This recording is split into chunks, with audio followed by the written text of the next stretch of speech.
अस्सलाम वालेकुम, कैसे हैं आप लोग। उम्मीद है कि आप लोग अपने अपने घरों में खुश खुर्रम होंगे, आबाद होंगे। डेली रूटीन, सहरी फिर अफ्तारी, फिर सहरी फिर अफ्तारी, फिर सहरी फिर अफ्तारी। अल्हम्दुलिल्लाह अल्लाह सबके घरों में इसी तरह से रौनकें बरकरार रखे, बनाए रखे। ये चाय बन गई थी तो मैंने बोला कि इसको थर्मोस में डाल लेते हैं। वैसे चाय निकालो तो ठंडी चाय हो जाती है, अच्छी नहीं लगती। अभी बनेंगे पराठे। कल आप ही कह रही थी पराठे बहुत अच्छे बने हैं। दरअसल आटा आप ही ने गूंदा था कल, और बहुत अच्छा आटा गूंदा था, तो उसके पराठे भी बहुत अच्छे बने थे। आप ही खुद हैरत कर रही है कैमरे के पीछे खड़ी हुई कि मुझसे अच्छा आटा गूंद गया था, लेकिन नहीं, आप ही बहुत अच्छा पकाती है। और आप ही जो है वो मेरी बेटी है, मैं उसको आप ही कहती हूँ इज्जत से, क्योंकि इसने मुझे मेरा हमेशा इसी तरह से ख्याल रखा जैसे एक बड़ी बहन रखती है या एक माँ रखती है। ठीक है ना, कभी कभी पटरी से ही उतर जाती है, लेकिन उसको फिर चढ़ाना पड़ता है पटरी पे, तो ठीक हो जाती है। सबके साथ होता है। इसने मेरा बहुत ख्याल रखा, और हर बेटी रखती है, हर माँ का ख्याल रखती है। इसीलिए नहीं ये बेटियाँ रहमतें होती हैं। मैं तो अल्लाह ताला से दुआ करती थी कि अल्लाह तू मुझे 50 भी बेटियां देगा ना तो मेरे ऊपर भारी नहीं होंगी। बेटियां इतनी अच्छी होती हैं, और अल्लाह करे कि सब अपनी अपनी बेटियों की कदरें करें, उनका एहतराम करें। मैं एहतराम में जो है खुदा को आप ही बुलाती हूँ, लिटरली एहतराम करती हूँ उसका। और ये एहतराम मैं भूल जाती हूँ कभी कभी, जब मुझे इसको की पिटाई लगानी होती है, जब मुझे गुस्सा आ रहा होता है।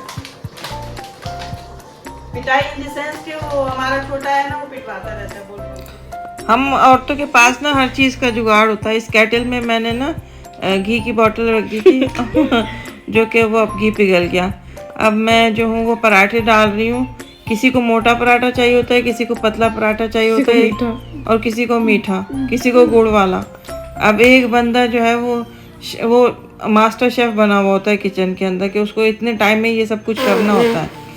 जी, मुझसे ना कमेंट में किसी ने पूछा था कि आप अपने तजुर्बे बताएं या आपके एक्सपीरियंसेस बताएं कि जो आपके साथ हुए, तो प्लीज़ हमारे साथ शेयर करें। तो बताने को कुछ भी नहीं है, सूरह वाक़या वज़ात खुद ही एक करिश्मा है, एक जिसे बोलें कि एक मिरेकल है। लेकिन ये कि जब मैं गाड़ी सिखाया करती थी ना, तो मेरा रोज़ाना की बेसिस पे 10 से 12 औरतों से इंट्रैक्शन होता था। तो हर किसी की अपनी अपनी कहानी होती थी, अपनी अपनी, कभी अपनी खुशियाँ डिस्कस करते थे मुझसे और मैं भी, और कभी वो अपने दुख भी डिस्कस करते थे। तो एक दफ़ा क्या हुआ, मैं सूरह वाक़या के बारे में बता रही हूँ, मछलियों को जो रोटियाँ डालते हैं उसके बारे में बता रही हूँ कि मेरी एक स्टूडेंट थी, उसका नाम था हुमैरा। पूरा नाम मैं यहाँ पे नहीं करूँगी, लेकिन एक दिन वो आई, कहने लगी कि ना, मैंने बोला क्यों परेशान हो, कहने लगी नहीं कुछ भी नहीं। मैंने फिर 2-3 दफ़ा पूछा तो कहने लगी कि ना मेरे हस्बैंड का काम रुक गया है। मैंने क्या काम करते हैं वो, कहने लगी मैंने आपको बताया था ना कि वो घरों में बिजली के मीटर लगाते हैं। तो मैंने तो फिर तो कहने लगी कि वो बल्दिया की तरफ से, यानी हुकूमत की तरफ से मना हो गया कि कोई भी जो है वो घरों में बिजली के मीटर नहीं लगाएगा, जो मीटर भी लगाएगी वो बल्दिया लगाएगी, तो यानी हुकूमत लगाएगी, जो इलेक्ट्रिक डिपार्टमेंट के होते हैं। तो मैंने बोला, तो फिर कहती है बस, फिर वो रूहान सी हो गई, परेशान थी। मैंने देखो परेशान मत हो, रिस्क रोजी अल्लाह देता है, तुम लोग परेशान मत हो, ठीक है। तुम, मैं अपना जो मेरा खुद का तजुर्बा है मैं वो तुम्हें बताती हूँ, तुम मुझसे करके देखो। कह लगी ठीक है। मैंने जो है वो उसको बताया कि सूरह वाक़या सारा घर रोज़ाना पढ़े, जितने भी फैमिली मेम्बर्स हैं वो सब, और जब शाम हो जाए, मगरिब के बाद जब खाना पीना हो जाए, तब आप जो है वो टहलने के लिए सभी निकलते हैं ज़्यादातर, तो आप मछलियों को रोटी दो, खबूज़ दे के छोटे छोटे टुकड़े करें, अल्लाह से दुआ मांगे और समंदर में डाल दें। कहने की ठीक है, ठीक है। तो तकरीबन 5-6 दिन बाद आई, जब उसकी 5वीं-6वीं क्लास थी, कहने लगी कि नहीं कुछ भी नहीं हुआ ना, और हम लोग बहुत ज़्यादा परेशान हैं कि अब क्या करेंगे, हम सोच रहे हैं वापस चले जाएं पाकिस्तान। मैंने नहीं, अल्लाह पे तवक्कल रखो और यही करते रहो इंशाल्लाह। और चूटियों को मैंने सारे आटे, सारी अजनास जो होती है ना, जैसे शक्कर हो गई, अपना नमक हो गया, आटा हो गया, सूजी हो गई, ये सारी चीज़ें, चावल हो गए, सारी चीज़ें मिक्स करो और चूटियों को डालो। ये भी उसने किया। बहरहाल 5वें-6ठे रोज़ जो वो आई तो कहने लगी कि ऐसा कोई फ़ायदा नहीं हो रहा, ये है वो। फिर लेकिन जब वो तकरीबन 10वें 11वें रोज़ आई तो कहने लगी हम लोग बहुत खुश हैं। मैंने बोला क्या हुआ? कहने लगी कि ना मेरे हस्बैंड को एक ऐसी जगह से काम मिला है जहाँ से हम लोग सोच भी नहीं सकते थे, और बल्दिया से जो पाबंदी थी कि कोई मीटर नहीं लगाएगा सिवाय के हुकूमत के, वो भी ख़त्म हो गई थी जहाँ तक मुझे याद है। और बहरहाल वो बहुत उसके बाद खुश थे। फिर वो मुस्तकिल ही ये काम करते थे कि हर जुमेरात को, फिर डेली तो नहीं डालते होंगे, कहती हम हर जुमेरात को डालते हैं जाके। ये तो बहुत अच्छी बात है। अच्छा एक और है, ये भी हमारे घर के पास हमारे मियाँ के दोस्त रहते थे, उनकी फैमिली रहती थी। तो एक दिन वो अच्छे बहुत खाते पीते लोग थे और उनका ये जो बिल्डिंगें हैं घर तोड़ने का काम था, मुनहदिम जिसे कहते हैं ना, करते थे डिमोलिश। तो वो काम था उनका, बहुत अच्छा चलता था उनका काम, लेकिन बीच में पता नहीं क्या हुआ कि उनका काम चलना बंद हो गया। बहरहाल हमारा ज़्यादा आना जाना नहीं था, लेकिन एक दिन क्या हुआ कि मेरे मियाँ के उन्हीं दोस्त का नाम गुलजार है, उनका फ़ोन आया मेरे हस्बैंड के पास, कहने कि मुझे भाभी से बात करनी है। हम कोई पीर फ़कीर नहीं है, ऐसी कोई बात नहीं है, लेकिन ये है कि उन्होंने बोला शायद इनके पास कोई हल हो मेरी परेशानी का तो वो बता देंगी। तो हमारे पास क्या हल होना था, हम इसी चीज़ पे यकीन रखते हैं कि अल्लाह की मखलूक को जो है वो मुझसे बात की, कहने कि भाभी हालात अच्छे नहीं है, पता नहीं क्या हो गया, किसी की नज़र लग गई है, ये है वो है। तो मैंने बोला गुलजार भाई हम क्या कर सकते हैं, बस अल्लाह से दुआ कर सकते हैं कि अल्लाह सब बेहतर कर दे। और जहाँ तक मेरा वो है तजुर्बा है, तो आप ऐसा करें कि मछलियों को रोटी डालें और चूटियों को, ये मैंने उनको, मुझे अच्छे से याद है कि मैं अपने ड्राइंग रूम में बैठी हुई थी और मैंने उनसे कहा था कि आप ना मछलियों को रोटी डालें, और जो चूटियाँ होती हैं पेड़ों के नीचे, मैंने उनसे कहा था कि उनको आप जो है वो आटा, सूजी, शक्कर, नमक, ये सारी चीज़ें मिक्स करके आप डालें। आप यकीन मानें कि उनका कोई 1.5 से 2 महीने के बाद फ़ोन आया, उन्होंने कहा कि मेरा बिज़नेस जो बिल्कुल ठप हो चुका था फ्लरिश कर रहा है, और माशाल्लाह मुझे बहुत ज़्यादा कॉन्ट्रैक्ट्स मिल गए हैं, और कोई ऐसी, मतलब ऐसा लगता था जैसे कभी ऐसा कुछ हुआ ही नहीं कि हमें नुकसान हुआ। कह रहे जितना मैं पहले कमाता था उससे अब डबल कमाता हूँ।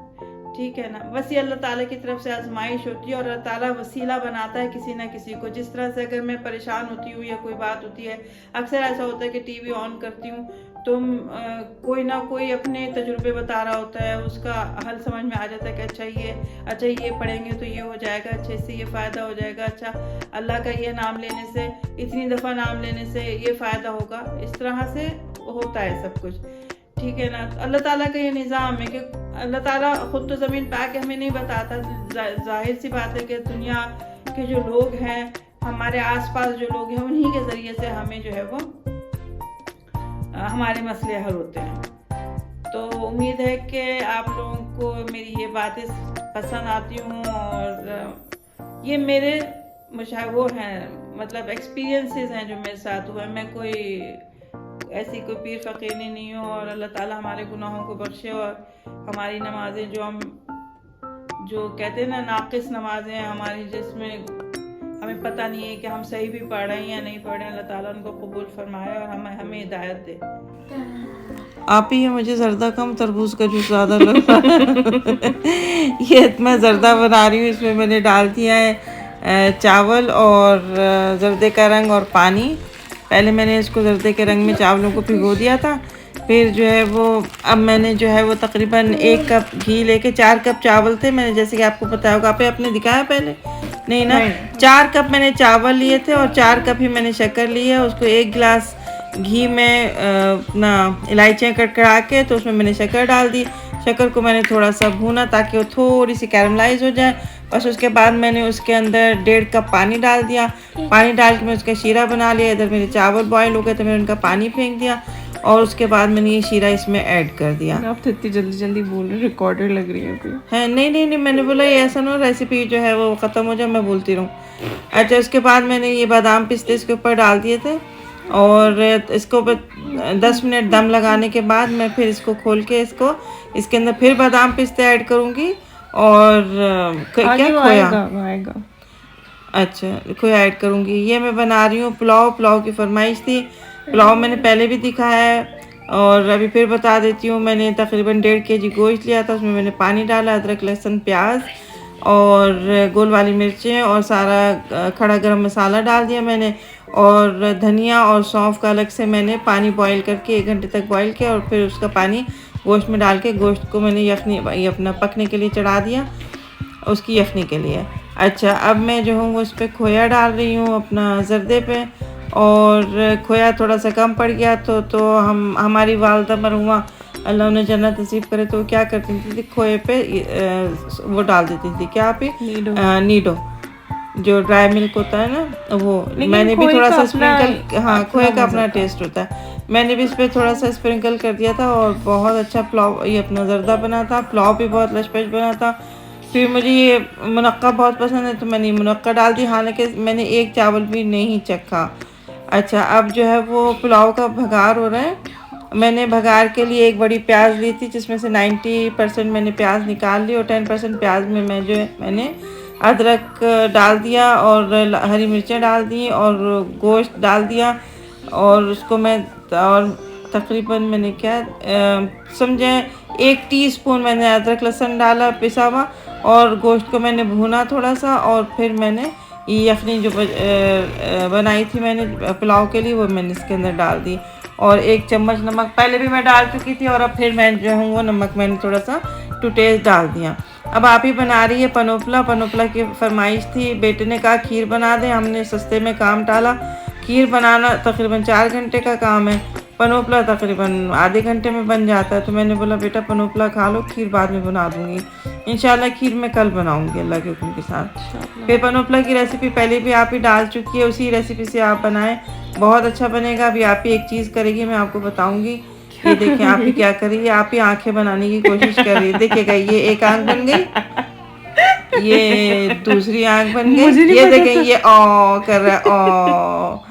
मुझे नहीं पता था बेइज्जती करने के लिए ठीक है। अच्छा, ये पुलाव हमारा रेडी हो गया। अल्लाह भला करे सबका, अल्लाह सबके घरों के दस्तरखान बनाए रखे, सजाए रखे। अल्लाह हाफिज़। अपना बहुत ज़्यादा ख्याल रखें, और हमारे चैनल को सब्सक्राइब करें।